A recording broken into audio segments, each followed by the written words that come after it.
Hello and welcome to Cork Live TV. Tonight I'm going to interview Hector Heathwood, who owns Undercover. He's a photographer for glamour and fetish photography. So why don't you tell us a little bit about what inspired you to take photographs? Well, way back, I just started it up as a hobby, after the punk thing, and I was married to my first wife at the time, so she bought me my first serious camera and was my first model. But, so yeah, I started out mostly doing documentary type work. Okay. Talked about that earlier, and then I so just got into photographing women. Documentary work into glamour and fetish photography? I like photographing women. It's great, I mean, I generally like the company of women. They talk more sense than football, which is a good thing. And, I enjoy it. I enjoy the challenges of it. I think, it's probably worth saying one of my big inspirations when I started into the fetish side was Bob Carlos Clark, who I can't remember whether he was from Cork or from Limerick, but he brought out a book in the mid-'80s called A Dark Summer, and it was a real kind of revelation, because up to then, if you did fetish stuff, it was somebody in a diver's suit with a gas mask on. It wasn't really that very nice. But he brought in this real femininity to it, and sort of like a sensuality of the curves and the curvaceousness of women. And I really enjoyed that work, and I'm not going to say my work was anything like it or a copy of it, but it took me down that line. It was an inspiration maybe for you? Or?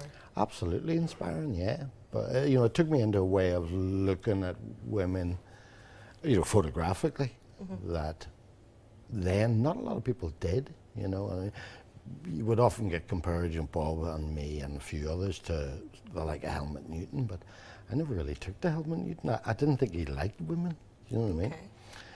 But Bob, you could see that he absolutely loved them. He loved being around them. He loved having fun with them. He loved photographing them. So, yeah, and I would feel the same way. But when I do my work, the undercover work, I try to find a way of looking at the women like their partners would. Okay. So, How long have you been doing this? Oh well, I started photographing 30-something years ago. I got my degree in photography, which was quite a rare thing in those days, back in 1991. You teach photography, or you used to teach photography in Griffith College? I taught photography there. I wrote a degree in photography and in visual media down there. I mean, I wanted to give something back. A lot of people helped me to become a photographer, so I wanted to give something back, and I did enjoy teaching when I left college. How long were you teaching there for?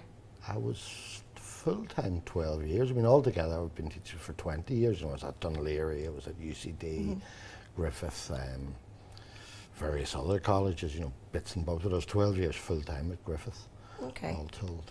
Tell us a little bit about an exhibition you had in London called Coffee, Cake and Kink. No, actually the venue was called Coffee, Cake and Kink. Oh, okay. So years ago, I think in 1998, I did the Once exhibition, which was the first. That was in Dublin, was it? Yeah, it was the first show of erotic art in Ireland, I think. So what year was that in? 1998. 98.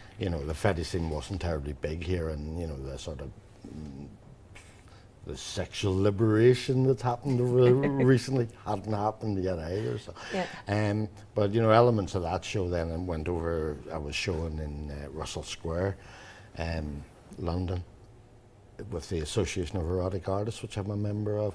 And then Coffee, Cake and Kink was a venue that was a coffee shop, but it was for the kink community, so people could come in, feel free to do what they like to do and just enjoy themselves. But downstairs they had a gallery, so I made, I brought when you say do there. what they like to do, what would you be likely to actually walk in to see going on in a cafe? Mostly people drinking coffee. And eating like delicious cakes. I don't want to advertise, Coffee, Cake and Kink too much, but they're lovely people. And they've become firm friends of mine. There would be nights where there would be like different groups would meet. There was an erotic photography group I remember giving a talk to. There was different LGBT type groups were meeting for discussions and stuff at, you know, at night, and the cafe put itself aside to let them have their meetings.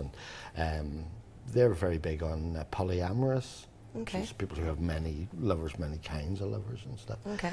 So not just fetish stuff, like lots of different subjects would have been addressed there and stuff, you know. But then, you know, later on, Coffee, Cake and Kink, I wanted to exhibit there fully, not just elements from a show. So they asked me to make a show specifically for them, and I did, and that one was called Home. That was the second London exhibition, really. So that was quite enjoyable, you know, because I used my own home. I lived in a very small space, so, and I knew the gallery would be small and enclosed, so it was quite good fun. But basically, it was my house with fetish-clad women knocking around it. Fun. It was fantastic. Yeah. So you mentioned a while ago the sexual liberation in Ireland. What kind of changes have you seen over the years that you've been photographing, from women coming in to get glamour photography done, or different shoots? Well, I think, I mean, that is a growth market here, you know, and there are several, you know, boudoir type photographers working down in Galway, boudoir girls, and secret boudoir up in Dublin. I've tried to avoid the word boudoir because I'm not really a boudoir photographer, but I have to use it for SEOs on social media and stuff. I suppose so people understand what you're talking about when you say glamour, fetish and pin-up kind of shoots. Yes, yeah. But, you know, I think I am seeing more and more people coming, you know, and from very, very broad spectrum. You know, so I think I mentioned earlier on, there's about 5 people with doctorates who are on there. It's not just, you know, people who go out clubbing all the time. It's serious people. Not necessarily performers or models, or, you know, but normal people as well, people that are just, you know, I mean, 9 to 5s, everybody just want to see themselves being a little bit glamorous. Yes, and you know, that glamour is something that feeds them, empowers them. I mean, for just about everybody who's come in, there's been a different reaction, and that's a great thing, you know. So, I mean, I work with all ages, all sizes. It doesn't bother me. I mean, my job is to make somebody look good. Okay. And if they feel good in themselves, that'll project into the camera at some point. Okay. And that's, I mean, you know yourself, that's why I always start with a cup of tea. Yes. So everybody's nice and relaxed, you know, but the conversation that happens in the tea, I think it helps me to get to know the person a little. Okay, so you get to understand a little bit of what they're looking for, or what they might be most comfortable with. Yes, but also, you know, the fact that they're going to be working with a man, a stranger, can be quite daunting, I think, for some people, especially in this country, you know, in Ireland. So the cup of tea relaxes people. They get to know that I'm not going to, like, sort of leap out from behind the camera and do something very, very weird. You know, I might, well, you but might, only if I'm asked to. You know?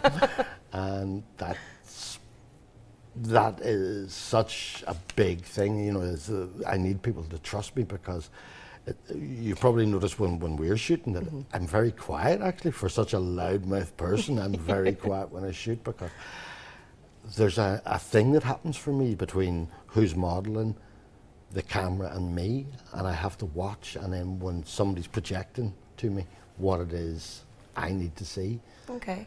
So I need to be able to react to that instantly, and not be, you know, talking about me all the time. Which is why I'm on TV talking about me, obviously. Tell me a little bit about the process of setting up the shoot, and about how you pose the girls and the positions. How did you come across the pin-up positions? I've done several shoots with you, so I'm used to some of the setup of how you'd get us to either have our legs against the wall, or like one leg crossed over, you know, crossed at the ankles. And how did you figure out? I think just, that I mean, looked good. practice. Okay. But also, you know, when I was at college, I was already started onto the pin-up thing. Part of my degree work was pin-up, as well as another part was fetish related. So I was obviously looking at a lot of the old pin-up type photography from the 50s and stuff. So the Betty Page stuff and that kind of thing. Yes, and you know, some of the photographers who were working were extremely good in those days, you know, and just, it wasn't so much how they worked, the technicalities of it, but in the mood they brought to the studio, and the sort of comfort zone, and things like that, you know, but very, very attentive to detail, and that's, I mean, that probably comes for me from the commercial photography that I used to do, you know, attending to every single detail so the thing is right, and, you know, not, I'll make it okay in Photoshop, you know what I mean? Although sometimes I make it okay in Photoshop as well. So you kind of use a lot of lights and a lot of setup with your shoots? No, I generally only use one light. Okay. I use a lot of reflectors to bounce that light around, you know, so I'm quite sort of economic. It probably comes from the time when I was a poor starving student and could only afford one light, you know. But I like the cleverness of bouncing lights in and the subtlety that brings. And, you know, I mean, lighting for me is something that I see. It happens right in front of me. I don't have to go on to, you know, a YouTube tutorial and have 16 lights flying about the place. Okay. One is plenty, and most really good photographers. So how did you come on? You've got a couple of signature looks that you are very recognisable within your photography. What brought you to them, or was it trial and error, or did you just use them once and decide that it looked good, or? No, there'd be a lot of trial and error, I think. You know, I mean, obviously along the way I've made some pictures that were not ever to be seen by anybody. But, you know, that's where practice comes in. Practice is vital, okay. Absolutely. So, yeah. So you mentioned earlier that you wrote your thesis on transsexuality back in 1991. Which to me is kind of mind-blowing, because back in 1991 I had no idea what transsexuality was. Neither did and anybody most people else, didn't. handy enough. But that was, it was because I was always working, all my way through college, I was working on my own project, which I just loosely called Sex and Gender. And I made all the college briefs fit into my project.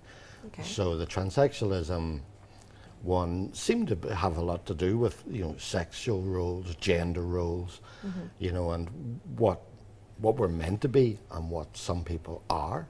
Okay. Some people just don't fit any of the models that were there, and I find that incredibly interesting. So that's what I chose to write about, and I did actually photograph it as a documentary project as well. Okay. It took me all over the UK, you know, interviewing, and you know, those interviews became the basis of the thesis that I wrote, you know. Okay.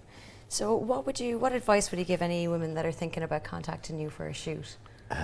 Go right ahead.